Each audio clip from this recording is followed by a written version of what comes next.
Hello students, मैं मोहम्मद सरफराज नवाज़ commerce की इस ई लर्निंग क्लास में आपका वेलकम करता हूं। आज जिस टॉपिक को हम डिस्कस करेंगे उस टॉपिक का नाम है types of preference shares. Preference shares क्या होते हैं इसको हमने एक अलग से वीडियो में डिस्कस किया है। तो आज की इस क्लास में हम जानेंगे कि टाइप्स ऑफ प्रेफरेंस शेयर्स कितने होते हैं। तो चलिए शुरू करते हैं आज की class types of preference shares. इसमें सबसे पहले नंबर 1 पोजीशन पर आता है क्यूमुलेटिव प्रेफरेंस शेयर्स। क्यूमुलेटिव का क्या मतलब होता है? क्यूमुलेटिव का मतलब होता है बढ़ना। तो प्रेफरेंस शेयर्स के इस टाइप में डिविडेंड को अक्यूमुलेट किया जाता है। प्रेफरेंस शेयर्स को जो डिविडेंड दिया जाता है उनका रेट फिक्स होता है। और एक कंपनी कब डिविडेंड डिक्लेयर कर सकती है? जब कंपनी को प्रॉफिट हो तो कंपनी डिविडेंड डिक्लेयर कर सकती है। मगर प्रेफरेंस शेयर्स के केस में ऐसा नहीं होता। कंपनी को हर हाल में डिविडेंड देना ज़रूरी होता है। किसको देना ज़रूरी होता है? प्रेफरेंस शेयर्स होल्डर को। और कंपनी को जब भी प्रॉफिट आता है तो कंपनी डिविडेंड डिक्लेयर करती है। और कभी कभी ऐसा होता है कि कंपनी डिविडेंड डिक्लेयर नहीं करती है। तो ऐसे में क्या होता है कि प्रेफरेंस शेयर होल्डर्स का जो डिविडेंड होता है वो अक्यूमुलेट होते रहता है, बढ़ते रहता है। कंपनी उस डिविडेंड को कैरी फॉरवर्ड करती है, यानी कि आने वाले अगले सालों में उस डिविडेंड को कैरी फॉरवर्ड कर देती है। और कंपनी को आने वाले सालों में जब कभी भी प्रॉफिट होगा तो कंपनी वहाँ पर डिविडेंड डिक्लेयर करेगी। तो अब यहाँ पर क्या हो गया? तो यहाँ पर प्रेफरेंस शेयर होल्डर्स का डिविडेंड अक्यूमुलेट हो गया, बढ़ गया। और जब कंपनी डिविडेंड डिक्लेयर करती है तो इन तमाम सालों का accumulated dividend cumulative preference share holders को दे देती है। कई सालों के डिविडेंड्स एक साथ जमा होकर मिलते हैं। तो समझ में आया क्यूमुलेटिव प्रेफरेंस शेयर्स क्या होते हैं? तो चलिए आगे बढ़ते हैं और अब बात करते हैं प्रेफरेंस शेयर्स के दूसरे टाइप की, और वो है नॉन क्यूमुलेटिव प्रेफरेंस शेयर्स। ये बिल्कुल उसका अपोजिट होता है।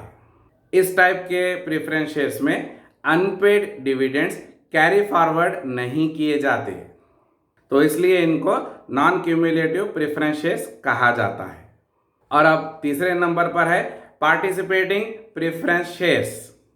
और जैसा कि आप जानते हैं कि कंपनी डिविडेंड उसी वक्त डिक्लेयर करेगी जब कंपनी को प्रॉफिट होगा, और कंपनी को जब ज़्यादा प्रॉफिट होगा तो ज़्यादा डिविडेंड डिक्लेयर करेगी। तो इक्विटी शेयर होल्डर्स को भी ज़्यादा डिविडेंड दिया जाएगा। चूँकि पहले से ही प्रेफरेंस शेयर होल्डर्स का डिविडेंड फिक्स होता है, उनको भी फिक्स डिविडेंड दिया जाता है। मगर पार्टिसिपेटिंग प्रेफरेंस शेयर्स में ऐसा नहीं होता। पार्टिसिपेटिंग प्रेफरेंस शेयर होल्डर्स को एडिशनल डिविडेंड अमाउंट का डिफरेंस दिया जाएगा। ये डिफरेंस कैसे पता चलेगा? इक्विटी शेयर होल्डर्स को जो डिविडेंड दिया गया है और प्रेफरेंस शेयर होल्डर्स का जो डिविडेंड पहले से फिक्स होता है, इक्विटी शेयर होल्डर्स को जो ज़्यादा डिविडेंड दिया जा रहा है प्रेफरेंस शेयर होल्डर्स के डिविडेंड से, तो उसके डिफरेंस अमाउंट को पार्टिसिपेटिंग प्रेफरेंस शेयर होल्डर्स को दिया जाएगा। और अगर कंपनी कभी वाइंडिंग अप होती है तो पार्टिसिपेटिंग प्रेफरेंस शेयर होल्डर्स को परचेज प्राइस और प्रो राटा बेसिस पर भी उनको हिस्सा मिलेगा। तो चलिए आगे बढ़ते हैं और अब बात करते हैं नॉन पार्टिसिपेटिंग प्रेफरेंस शेयर्स की। ये भी बिल्कुल उसका अपोजिट होता है। इसमें प्रेफरेंस शेयर होल्डर्स को डिविडेंड के अमाउंट का जो एडिशनल डिफरेंस होता है वो इनको नहीं दिया जाएगा, तो इसीलिए इनको नॉन पार्टिसिपेटिंग प्रेफरेंस शेयर्स कहते हैं। तो चलिए आगे बढ़ते हैं और अब बात करते हैं पांचवें टाइप की, और वो है कन्वर्टेबल प्रेफरेंस शेयर्स। इसमें क्या होता है कि अगर प्रेफरेंस शेयर होल्डर्स अगर चाहें तो इक्विटी शेयर होल्डर्स में कन्वर्ट हो सकते हैं। और जब प्रेफरेंस शेयर होल्डर्स का टाइम पीरियड यानी कि एक स्पेसिफिक डेट पर उनका टाइम ख़त्म हो रहा है, एंड हो रहा है, तब वो इक्विटी शेयर होल्डर्स में कन्वर्ट हो सकते हैं। तो चलिए आगे बढ़ते हैं और अब बात करते हैं नॉन कन्वर्टेबल प्रेफरेंस शेयर्स की। इसमें preference shares holders equity shares में कन्वर्ट नहीं होंगे, तो इसीलिए इनको नॉन कन्वर्टेबल प्रेफरेंस शेयर्स कहा जाता है। तो चलिए आगे बढ़ते हैं और अब बात करते हैं 7th टाइप की, और वो है रिडीमेबल प्रेफरेंस शेयर्स। रिडीम का क्या मतलब होता है? रिडीम का मतलब एक फिक्स टाइम के बाद पैसों को वापस लौटा देना होता है। तो इस टाइप में अगर प्रेफरेंस शेयर होल्डर्स चाहें तो मैच्योरिटी डेट पर या फिर कंपनी की मर्जी से पहले अपने शेयर्स को रिडीम करा सकते हैं। अब बात करते हैं नंबर 8 टाइप की, और वो है नॉन रिडीमेबल प्रेफरेंस शेयर्स। इन्हें इररिडीमेबल प्रेफरेंस शेयर्स भी कहा जाता है। इन शेयर्स को रिडीम नहीं किया जा सकता।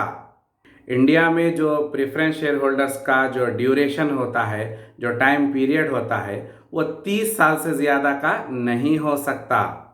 उनकी मैच्योरिटी 30 ईयर्स से ज़्यादा नहीं हो सकती, और इसी वजह से इंडिया में ये टाइप के शेयर्स को इशू नहीं किया जाता। और 9th पोजीशन पर है preference shares with call options. इस टाइप के शेयर्स में क्या होता है कि कंपनी एक फिक्स्ड डेट पर या उससे पहले कंपनी फिक्स्ड प्राइस पर इन शेयर्स को वापस खरीद सकती है। और सबसे आखिरी में है 10th पोजीशन पर adjustable rate of preference shares. इसमें डिविडेंड फिक्स नहीं होता, और मार्केट में जो करंट इंटरेस्ट रेट चल रहा है ये उसी पर बेस्ड होता है। तो समझ में आया टाइप्स ऑफ प्रेफरेंस शेयर्स क्या होते हैं? तो ये थी आज हमारी class types of preference shares के बारे में, और मैं उम्मीद करता हूँ कि आपको आज की ये क्लास समझ में आई होगी। तो हमारी इस क्लास को यहीं पर रोकते हैं और मिलते हैं अपने नेक्स्ट वीडियो में। तब तक के लिए थैंक यू।